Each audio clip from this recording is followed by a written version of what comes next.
Hi, I'm Tim. Welcome to our channel, and thanks for logging on.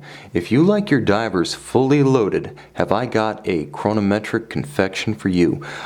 A chronograph confection, to be precise, with a triple calendar, a unique adjuster system, a handsome blue galvanized dial, and a sapphire capped fully luminescent bezel to match. This is a rich dessert for connoisseurs of chronographs, calendars, and divers.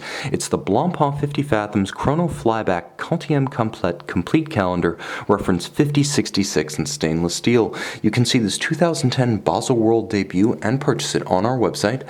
Subscribe to our YouTube channel if you enjoy these videos, and please click on the card in the upper right hand corner of the screen at any time during this video to see our full sales listing for this watch, with additional accessories included in the sale, high resolution images for your desktop, and naturally complete pricing details for this dive watch with flyback chronograph, moon phase, and complete calendar.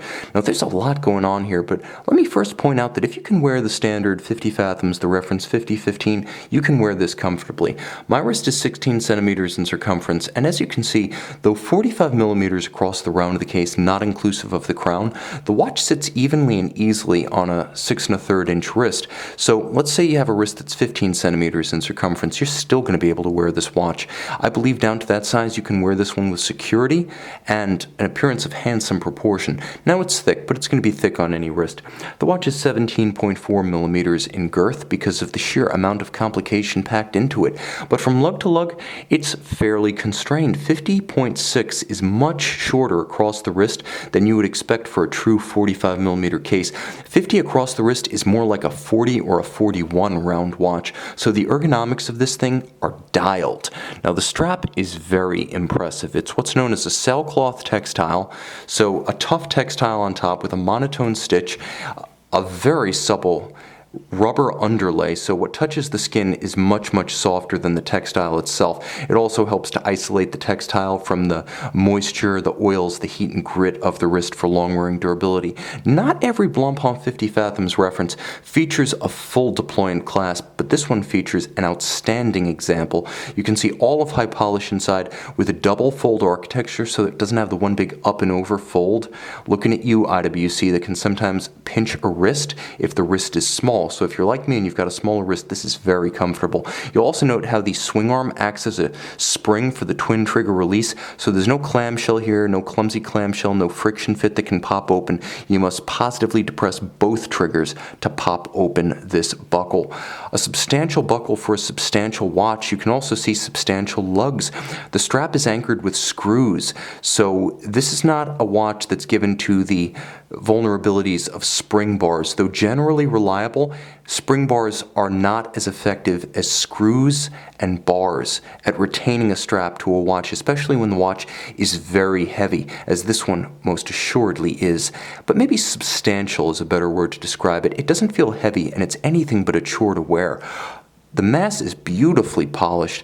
Blancpain executes everything at the level of high horology, so this is a rugged dive watch, but you will not want for fit, finish, or specification, and nowhere is that more evident than on the beautifully domed sapphire atop the bezel. This has been a signature of the modern 50 Fathoms since it was revived in the late 90s, early 2000s. As of 2003, with the anniversary watch, we started to see a sapphire cap that allowed the bezel to be fully luminescent. So you can have luminescent paint because it's protected by the sapphire cap. Even most ceramic bezels don't give you a fully luminescent appearance that makes reading at night super easy, but this one does. And it also gives you a handsome splash of color. Now, it has a somewhat creamier detent than the bathyscaphe, but it's still quite positive. The detents are easily audible, and it's a tactile pleasure to advance. It also has very deep knurling, far more than you'll find on other divers from other brands, to the point that even if your hand is bare and wet, you should have no trouble lining up the luminescent diamond with the minute hand for an impromptu 0 to 60 minute timing. Now, of course, you can time using the bezel and you can time using the chronograph, so up to 60 minutes you can actually have two concurrent events being measured. I mentioned fit, finish, and specification, particularly material specification, and it's quite rich. In addition to that beautifully domed sapphire on the bezel, you can see how there's a bubble profile sapphire over the dial to give a little bit of the aesthetic of a vintage 50 Fathoms diver.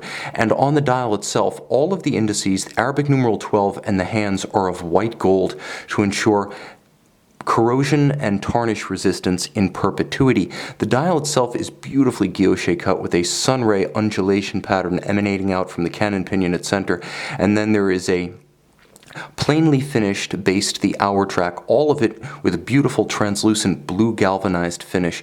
Now you'll note that it does feature a complete calendar, so there is a crescent-shaped indicator for the radial date, which runs the periphery of the dial outboard of the hours.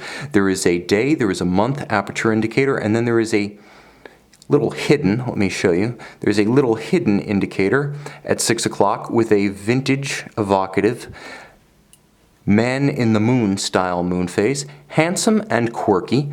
It makes the watch just a little bit more charming, and this one has plenty of charm. It's a little bit cheeky, of course, an ultra luxury dive watch being something of a, shall we say, a contradiction in complications. All the same, this one pulls it off with consummate grace. A flyback as well as a chronograph. You can reset and restart with a single push of the trigger at 4. So if your Daytona Beach vacation happens to include a trip to the super speedway, you'll be able to time 2 cars around the track. Now, of course, the watch features a relatively new and still stunningly brilliant pusher adjuster system for the complex calendar. So let me try to show you how this works. Okay, so the idea is that with the Blancpain pusher adjuster system, there are no through fittings on the flanks of the case. Notice how there are no dimples, no pusher adjusters whatsoever. It's underneath the lugs where you actually see the adjusters themselves. They're little levers and they accomplish 3 purposes. First, that little tool that you've either lost, buried with the box and papers in your closet, or simply forgot with the accessories at that shop where you purchased this watch in the islands during a vacation, you don't need that pusher adjuster. You can use your fingers here. Second, the adjusters disengage and block the function during the danger zone, that period during which you're not supposed to set the calendar, so it does the reasoning for you. Finally, it keeps the profile of the case clean, so you don't have to worry about those unsightly dimples on the flanks. Now let me show you how this works. I'm going to take the pusher adjuster, I'm going to take my thumb, and there we go. I'm going to make adjustments of the radial date. You can see the radial date moving around the dial. It's that easy. It's that easy for every indication of the calendar, and you'll see one under each of the 4 lugs. Now let's take a little look at the movement. What is providing these reams of complications, automatic winding, flyback chronograph, moon phase, complete calendar? Well, it is the Blancpain 66BF8 based on a Frederic Piguet 1185 very distantly. This one features the display caseback and a gorgeous black polished Nautilus shell winder. Beats weight at 21,600 vibrations per hour, 40-hour power reserve. Does not feature hacking, but it does feature the quick adjust for every complication. That is a calendar complication, water resistant to 300 meters. It is a column wheel chronograph, so you can actually see, let me demonstrate this. You can actually see the column wheel interacting with its levers just under my thumb. So it's a column wheel chronograph, but it's also a vertical clutch. So with the vertical clutch, there's no unsightly jump to the start of the chronograph because there's no play in the system. Likewise, you can just leave the chronograph running with no hazard to the movement, no additional wear and tear, because that is one of the characteristics of a vertical clutch. I should also mention that though the crowns are burly and screw down in style, they are not actual screw downs. So you don't have to worry about twisting out the chronograph actuators to catch a moment that you must time on the spur of the moment without preparation. This is a handsome watch that offers just about something for everyone. A big watch that can wear on a small wrist. A utility timepiece that also has elegance and aesthetic versatility to wear with a suit if necessary. It's a chronograph and it's a calendar. It's a diver and it's a complication. It's a luxury watch and it's a no-nonsense, wet and wild fun watch. See it and own it on our website.